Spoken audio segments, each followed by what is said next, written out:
Welcome, friends, to our Saturday live. Today we have a very special guest.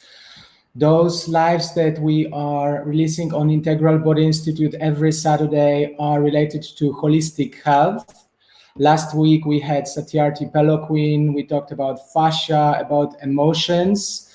And today my very special guest, Simon Calder.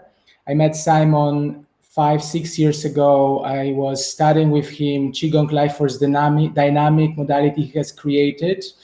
And I must say this modality has really changed and transformed my body, brought my body into more fluidity. I learned a lot about mindfulness meditation. And in Integral Body Institute, you often ask us what really means presence, what really means meditation, how do I meditate, how do I practice presence, what tools I can use to stay more present. And so I think Simon is the best person in today's live that will be able to answer. And throughout the live, if you have any questions, please ask them in the chat. We will be asking Simon and having this conversation about mindfulness, presence, and meditation. Before we start, also I'd like to shortly read Simon's bio. It's really impressive bio. So Simon has been involved in Eastern practices since the age of 5, where he was introduced to judo and elements of mindful practice in relation to body awareness and compassionate respect for others. At age 13, he was introduced to a Benedictine monk who introduced him to Western spiritual sciences of Teilhard de Chardin and other Western esoteric enlightenment systems. At age of 17, he came to study with Master Choi, a Taoist master from China who taught the Taoist perspective to life, mindfulness, Qigong, and internal cultivation. From there, going to a college and studying as a painter and a graphic designer, running art studios, deciding to leave UK and to be full-time in Asia. Simon has been traveling and studying in India, Thailand, Nepal, Malaysia, and Bali. So let me welcome and invite to our live Simon Calder. So hello, Simon. Welcome. Thank you very much. It's a pleasure to be here. I'm not sure if I maybe forgot anything from your bio or anything you'd like to add to start with about your journey from age 13 to where you are now as a creator of Qigong Life Force Dynamic. Yeah, sure. Well, it's been a rich and wonderful journey, and it's taken me to so many places, to so many wonderful teachers, through so many experiences. And I feel the culmination of all these experiences was about really coming back to the body through touch, through feel, through direct connection with our felt sense. So after experiencing Qigong in Malaysia, Qigong in India, also in places like Bali, I spent a lot of the time with the yogis in India, which were all amazing experiences, ways of communicating with spirit, ways of communicating with ourselves. And I spent a lot of time as an artist also in this engagement of self-expression, about how when we get in touch with the felt sense, when we get in touch with our feelings, how to bring them out, how to express them. And I was very lucky to not just be a painter, but also be a ritual tattooist that took me around Buddhist monasteries and different temples in India. I was able to be a sculptor, interior designer. So a very varied, beautiful way of being able to connect with this deep felt sense, this deep expression of the heart. Various forms of body work. I trained as a massage therapist, Also connected to Thai massage over in Thailand. Really, a lot of different modalities to kind of express the singular modality of just coming back into presence. What is it to be present? What is it to be in this body? And when we do feel this body, how beautiful it is and wonderful to be able to release that and be able to express ourselves. So yeah, it's been a wonderful world trip, and still inspired, still excited to carry on this wealth of work. And then also, I spent the last 6 years with my partner, Lisboa, traveling around the world, doing yin yoga and trauma release experiences for people, which really took me deep into the feminine aspect as well. So I was able to hold space, not just for guys, but also learn a lot about the feminine response in the modern time. And there's a difference in a way between the expressions of what's happening between the male and the females. And also, of course, being able to offer my work through the Institute and really having an amazing connection with you guys at the Institute, being able to bring this work and share my modality of work, which I feel, again, it's completely and beautifully integrated with everything that's going on there. So always a new expression, a new way to connect this, this wonderful life journey. Wonderful, wonderful.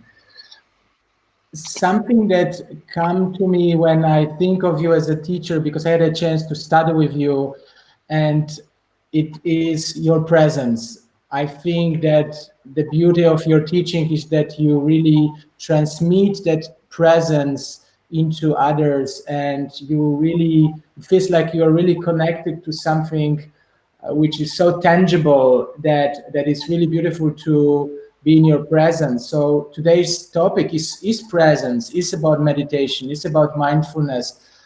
But what I'm curious about is how over those years, how was your journey into developing that connection to the source or that connection to yourself? Because I guess that was a journey that took you a while. So how was that in your life?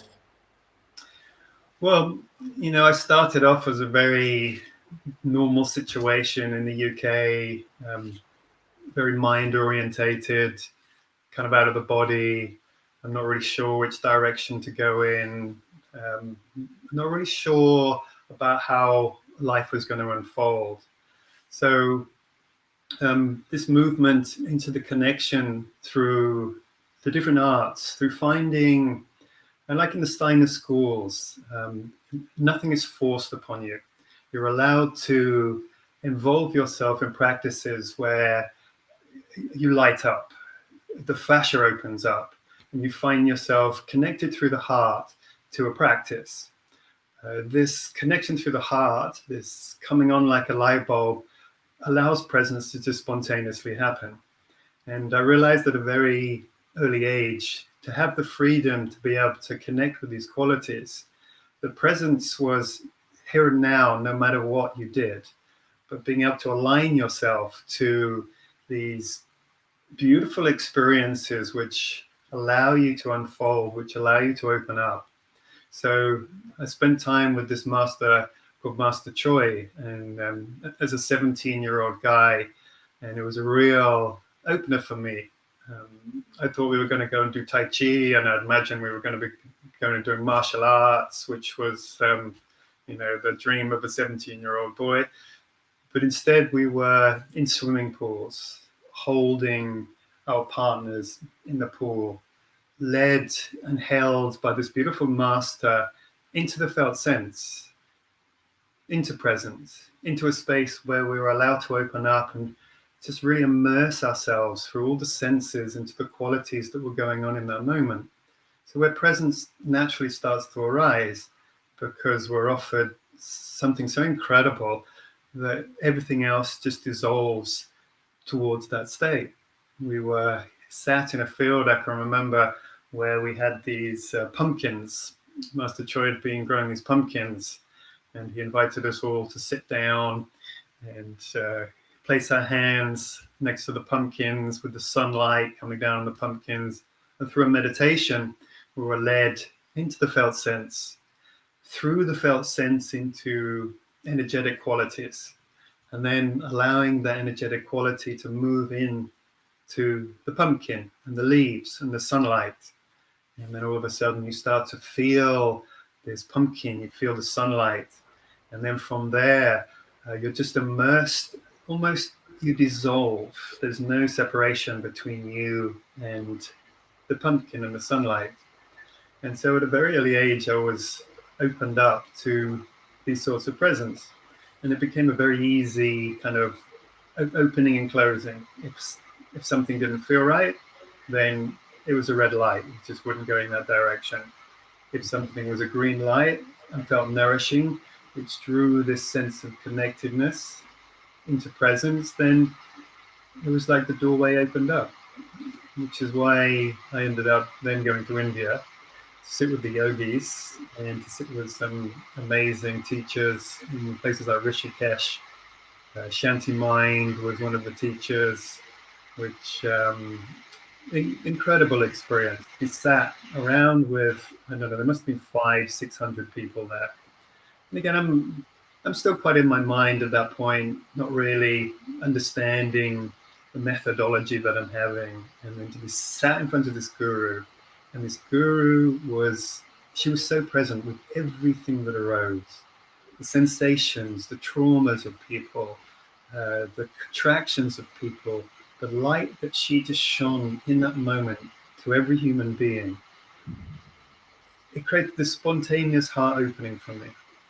I remember bursting out crying, not being able to engage with anybody around me because I was so wide open and so present with my own contraction. But then just to be held by this space, by these people, I started to realize that no matter what state we're in, presence is always there. Presence is just on the other side of that contraction or that armoring. So it was a way to how to practically be with that state of presence. And I already had quite a few Qigong skills, and I realized that the state of Qigong, well, the masters say, unless you're present, then Qigong isn't really happening. Unless you're in the felt sense, Qigong isn't really happening. We're kind of out of the body, we're not really present, we're not really feeling, we're often a thought or some contraction or a fear or next week's bank account that needs to be paid off. And one of the simplest, most beautiful ways just coming to presence was to engage with a subtle body exercise like Qigong. But the Qigong is a beautiful way to focus ourselves into a quality, into the breath. And then from the breath, we can then move into deeper states of presence where a lot of the process that pulls us out of presence starts to dissolve. And then you can apply this to so many areas of your life. I was then able to apply it into my painting, into my drawing, into my communication, into my body work with people, into tantric work with lovers and people around me. And then it was always this connection where when you're in the green light, you're open. You're in this deep state of connectedness and you're in a heaven here and now. No matter what's going on, even at this time of COVID. And when we collapse, when we start to armor ourselves, when we take ourselves out of presence, we become very aware of how we move out of that state. And when we have some wonderful simple tools coming into the breath, connecting to your life force energy, we can remind ourselves, not just to remind ourselves, but to move ourselves back into that present state. There's a wonderful technique which I was able to sit with in India also. There's a group called the Great Freedom, and their sole technique is about presence. And it was just give yourself a moment. constantly give yourself a gift. You just take a moment. No matter what's happening, you take a moment. You bring yourself back. And if you do this many times a day, you find yourself just coming back, whatever state you're in, coming back to the breath, coming back to this moment. So yeah, so many ways to engage with this beautiful connection to the state of presence. Wonderful. Wonderful. Yeah, beautiful journey. Beautiful journey.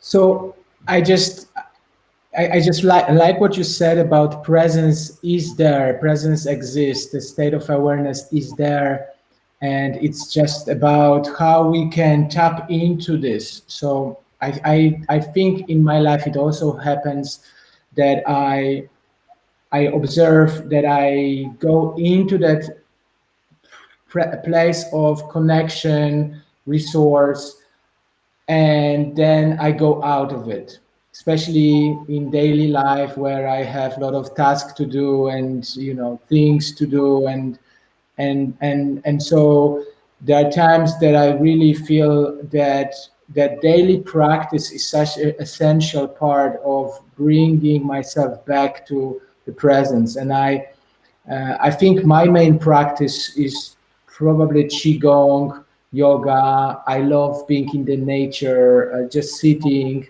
also in Vipassana. Those are kind of my way and my daily practices. But I'm curious, is there is there a practice that could work for everybody, or how we should practice meditation to be connected to this state of presence? What is your take on that? Yes, well, it takes a little while to cultivate. The state of presence is constantly with us. There's never a moment that presence isn't available to us. There's this wonderful axiom of change is the only constant. But to a certain extent, presence is the only constant. So there's this deep, ever present state that we are always in, that we never leave.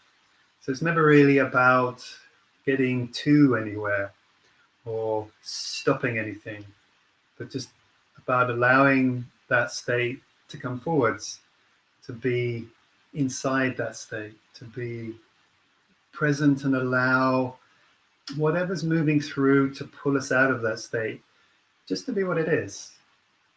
So in a way, it's the only technique that we don't create a technique around. We can create techniques to invite us back towards presence, but it's only at that moment where we let go of everything. Even the letting go of things is a technique. It's like within the breath. When we bring ourselves back to the breath, which is one of the easiest ways to get back to the felt sense, to remind ourselves that we are this body, we are in the here and now. There's a point in between the inhale and the exhale. Why? Because even on the exhale, we are engaged in something, we are doing something. So when we focus purely on the inhale and the exhale, we're still doing something. But that moment of full inhale, where there's a shift, there's a change, there's a release, almost like a small death, where everything lets go. And at the bottom, the full exhale, a moment of release. We can engage with these qualities. We can remind ourselves that in these spaces, we can just let go. So even if we're thinking to do a technique or trying to remind ourselves to get back to presence, and there's lots of ideas about creating more gratitude to get ourselves back into presence, or how we can move into presence. And for some people, it can almost be a sense of anxiety to pull themselves into the moment. Even the idea of coming into the moment it's just a tool, because when we're in presence, the concept of the moment doesn't even really exist. It's like everything dissolves away. So when we start to cultivate this sense of dissolving, this sense of allowing ourselves into the state that we already are, bringing ourselves to the breath. Or in Qigong, there's some wonderful techniques where we move ourselves into a state of presence through the energetic field. And then we move deeper and deeper into the energetic field where the mind is calm, the emotions are calm. Everything's still happening. We're not pushing anything away, or we're not trying to alter anything, because presence doesn't require any altering. The very trying to alter anything is also moving us out of presence. So it's that dissolving and the faith that we will be held by the universe. We don't fall into a void of nothingness. We fall into the hands of the universe, holding us ever present in completion in every moment. And when we taste that, that's always there as, I would say to a certain extent, the ultimate guide. Having sat with so many yogis and sages, and some of them are even saying, even all the yoga postures, the breath techniques, they're just like carrots to guide us back to that eventual state to be in complete presence. Even outside of what our ideas are of presence, because even the concept of presence doesn't exist within complete presence. Beautiful. And I have a question from one person here from the audience. And the question comes, is it okay if you have your own preference of form of meditation? Should you do more form of meditations? Okay. Well, this is interesting. To take a yogic science perspective, and just to clarify the word of meditation, we can have an active meditation where we're focusing on something. So within an active meditation or within a focus, we are viewing something. It can be a flame, it can be a resource, it can be our own energy fields, it can be our breath. But this, to a certain extent, is dharana. So it's a focus. So it's a concentration exercise. So the concentration exercise helps us dissolve the infinite threads which are pulling us in this moment. The needs, desires, wants, the scattered mind, the vrittis, the oscillations of the mind. So we use a terminology of meditation. But in true meditation, there is no meditation. We step through of the concept of meditation into a state of pure presence. And then we are meditation, outside of meditation. So to have one meditation, to a certain extent, is actually easier than having many meditations.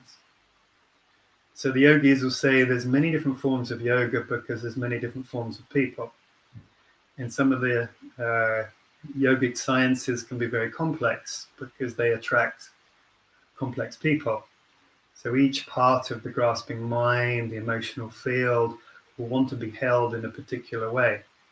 So if you're the sort of person that requires many different ways of meditating or directing towards the same source, then you can try different sources, different forms of meditation. But it's just down to the simplicity of that one meditation where we actually let go of the meditation. If you listen to some of the great sages like Ramana Maharishi, they actually refer to releasing the prison of meditation. Because to a certain extent, meditation can become an act towards freedom. But again, we see if we're doing something, we are not allowing that space that's already there. We can't create presence. We just allow that to happen. Beautiful. Yeah. I recollect my journey into kind of discovering what is meditation, what is my way of meditating, about 12, 15 years ago when I moved to India. I had a chance to live in some spiritual communities which were really emphasizing at that time a lot of dynamic meditations and like Osho dynamic meditation, for example. And I must admit that that really transformed my life. I was doing dynamic meditation for a long period of time, maybe 2, 3 years, quite frequently. And it was a time in my life that I really had to kind of let go, express, open, just throw things out.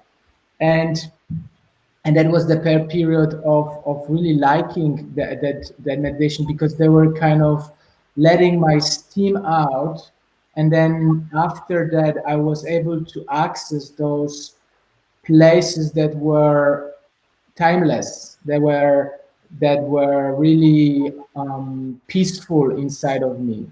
And now when I see kind of my daily meditation, it's more about looking in, it's more about being with stillness, it's more about observing felt sense, what's present in my body moment to moment, scanning, checking what part of my body I feel, which part I'm disconnected, disassociated from, and then bring that awareness through the movement, slight movement, breath, and stillness to really just stay present. And so I think that the question that came is really complex, and everybody has to find their own way, I think.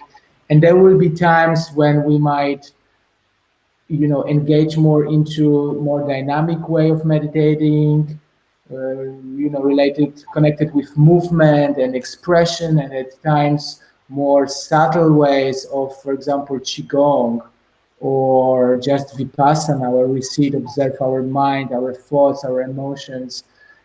And I think for modern Western human being who has so much chatter in the mind, those phases going through this dynamic expression, I think it's quite um, useful, because often if I talk to a common person who has so much anxiety, and I ask them or give some suggestion about those still meditations, people having trouble with it because there's so much restlessness, so much anxiety, that they can't focus on it, Right. because it's so difficult to stay with all this chatter, internal stress or anxiety. Absolutely. It's almost the question is what meditation is right? Well, it's the meditation to a certain extent that's outside of the mind that makes the heart open in the moment. And when do I drop that meditation? When the heart no longer requires that meditation and we move through into something else, it becomes almost quite intuitive. Great. I have here sharing from one participant who is now on the live, that she also asked the question. And so Anna is sharing, I particularly noticed what you said about meditation becoming an act, and I agree with that yoga, meditation, etc., can become an act. Then presence seems to vanish for a while. It usually means I have to change something to refresh what I do. Could you say more about this, Simon? What you said is very interesting and useful for me. This is from Anna, question. Yes, thank you, Anna, for that question. So any shape that we create, be it a mind shape, be it an emotional form, be it a body shape, is a form that we hold in our minds, in our heart and our feeling center, and within the shape of our body. So you can almost ask anybody in this modern time, what is a meditation shape? How do we meditate? And almost everybody will tell you, well, you sit down cross-legged and you hold your hands in a particular way, and you do all these situations, keeping the spine as straight as possible. When there are reasons why we keep the spine straight, but it's an asana. It's a body posture. It's a gesture to allow, it could even be a bell.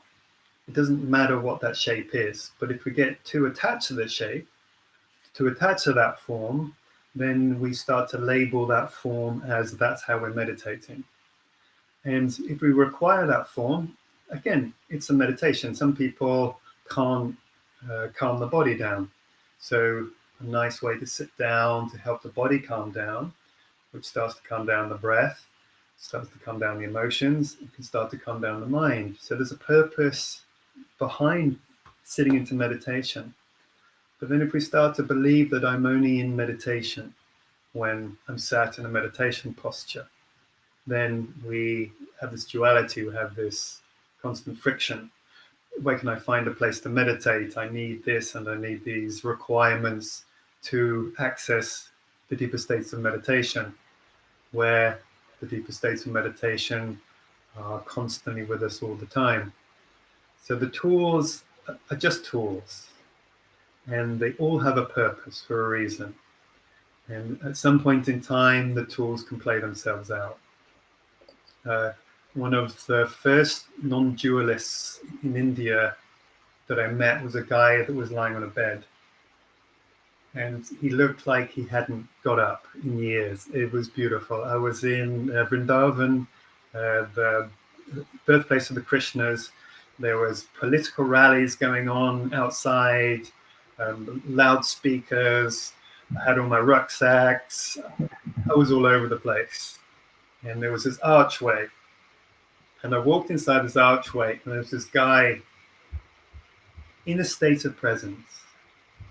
And you know when somebody's in a state of presence because you feel it. It's the most nourishing thing for your soul to be next to somebody in a state of presence. And they don't need to be doing anything. Mm-hmm. And he asked me to come and sit by him. And he said, there's a peace in Vrindavan. And my mind was, well, what do you mean a peace? There's all this cacophony going on. And I realized there's no shape for meditation. Meditation is a concept to step beyond the mind. So if anything is in the mind, like a shape of meditation, what I should be doing is the mind engaging with the mind to get into a state of meditation. The paradox there is it's when we transcend that mind that we allow that state of presence. Well, we don't even allow that state of presence. This is where words actually fall away. Because even using words can't lead to that state of presence. Beautiful. Some practice, Simon. What about practice? What maybe you can guide us into short 5-minute process where we can really tap into what you are tapped into. Yeah, sure, I'd love to. So my modality through the institute is I'm teaching these Qigong practices. So I'd love to share this Qigong practice with you. And to a certain extent, as we move through each of the different layers of ourself, we move into a subtler and subtler experience. We start off with the body and the breath, because the body and the breath ground us into this felt sense.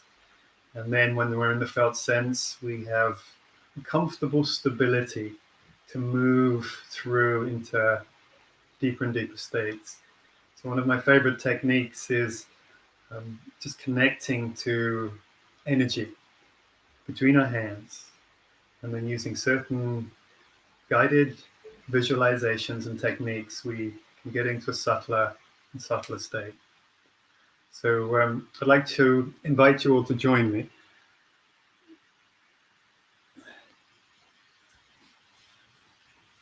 So just coming into a comfortable seated position. So this is just a way to say notice. Okay, we're here, we're moving into something that can't be moved towards. Make sure you're comfortable. So then there's no strain in the body, so we can allow the body to dissolve, so the body doesn't pull us or push us into any uncomfortable movements. So then we can allow the breath just to sink down into the belly. So when the breath sinks into the belly, we inhale, expand the belly. So you feel the belly expanding. You exhale, softly move the belly towards the spine. So we move ourselves towards the parasympathetic, the calm side of the autonomic nervous system, just by sinking the breath, sinking the chest. Inhale, expanding the belly. Exhale, contracting the belly towards the spine. So our original breath was in the belly. So we're moving back to that state when we're in the womb, when there was no stress, no trauma. We were just floating around free in an oceanic, organic state. Feeling the breath, noticing the inhale as it comes in through the nose, deep inside the lungs, sinks into the belly. And the exhale, the release, the letting go. I'd like to invite you all just to bring your hands up in front of the body.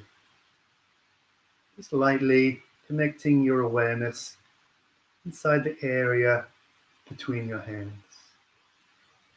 So when you inhale, slightly open up with your hands, with your focus between your hands. So you're feeling that sensation between the hands.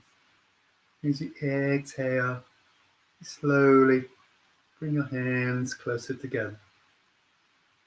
Moving deeper into that sense of awareness of any sensation happening between the hands.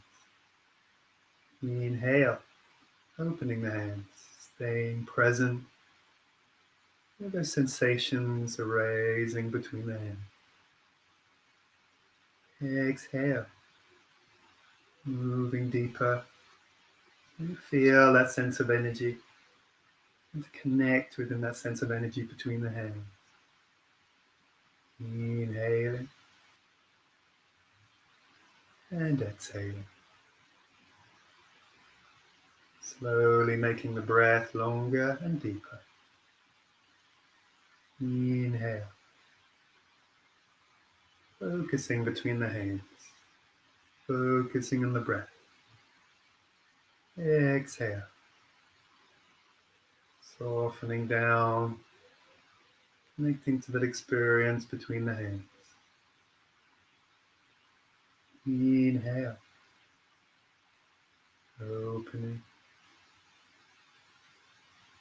Exhale. Bring the hands closer together. Your focus each time, moving deeper into that state between the hands. Breath softens into the field of energy, as if almost there's no breath. It's just prana that you're breathing in and out of the body. As you inhale, make deeper between the hands. Exhale, hands coming together. So this time I invite you to feel the sensations of your skin. And as you inhale, as if you're breathing through the skin. So you're breathing energy from all around your body. And exhaling out through the pores of the skin. Staying with the focus of the breath. Inhale. Exhale. I invite you to inhale a sense of spacelessness. So as you inhale, all sense of space dissolves. And then as you exhale, exhale the sense of spacelessness all around you. As if dissolving all sense of space. Inhale that spacelessness. Deep spatial awareness inside the body. Exhale that spacelessness back back into the room around you. Inhale and exhale.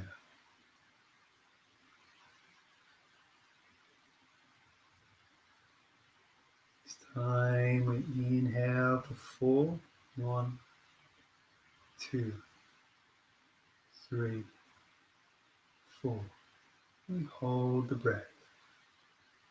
2, 3, 4. Exhale. 1, 2, 3, 4. Inhale. 1, 2, 3, 4. Hold the breath. 1, 2, 3, 4. Exhale, hands together. 1, 2, 3, 4. Hold the breath. 1, 2, 3, 4. Just allow your hands to float down onto your laps. Releasing any technique, releasing the connection to the breath.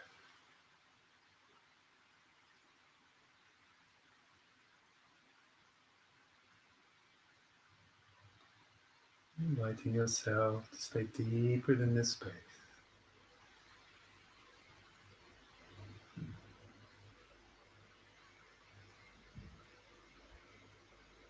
And from this space, I invite you to start to bring yourself back towards your breath. So noticing the breath coming through the nostrils, a feeling of the engagement of the breath inside the lungs, but staying with this sense of calmness. And the exhale, the release, the letting go. Offer yourself a little movement through the body, just to invite yourself back into the shape and the feeling of your body. Keeping that sense of calm presence.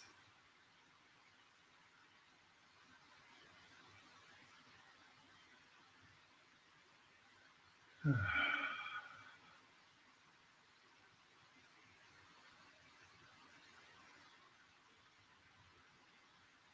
this is one of the ways we can start to move into a deeper quality of presence outside of meditation, outside of doing anything. You can do this anywhere, in the park, in the shopping mall, in front of the computer. This is great. I really appreciate this meditation. I was actually needing it so much. I was driving from Poland. Today I arrived to Tallinn, so I did 1,200 kilometers in the car over last 2 days with sleeping over in Kaunas. So my body was like really kind of tight, stiff, and I feel this short meditation already brought me back to the inner space.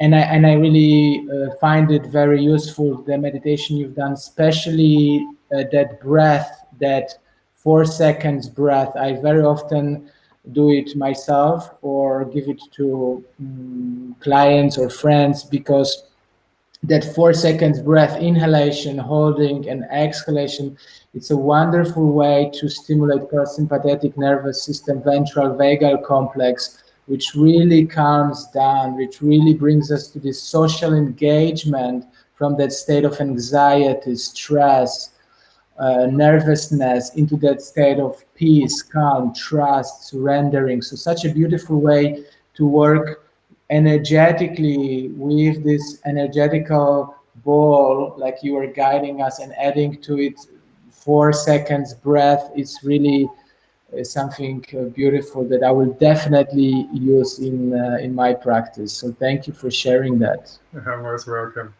Yeah.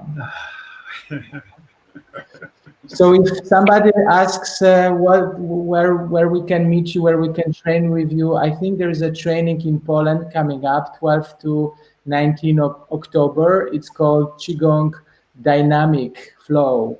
Yes. This is the first modules that you will be teaching in Poland. If you can tell a word, what is that practice about? And Yeah. what else are you offering those days? How we can practice with you?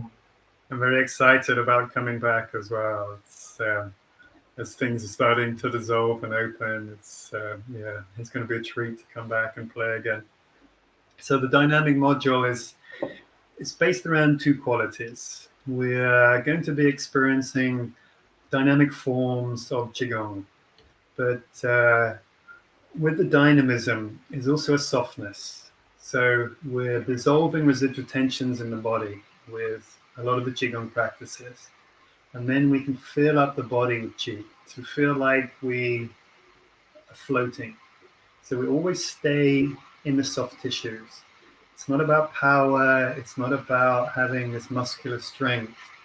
But when we have this flow with the qigong body, we can actually do some amazing dynamic forms. So there's a crossover between qigong and yoga. And a lot of the classical qigong movements, qigong forms very similar to some of the yoga postures.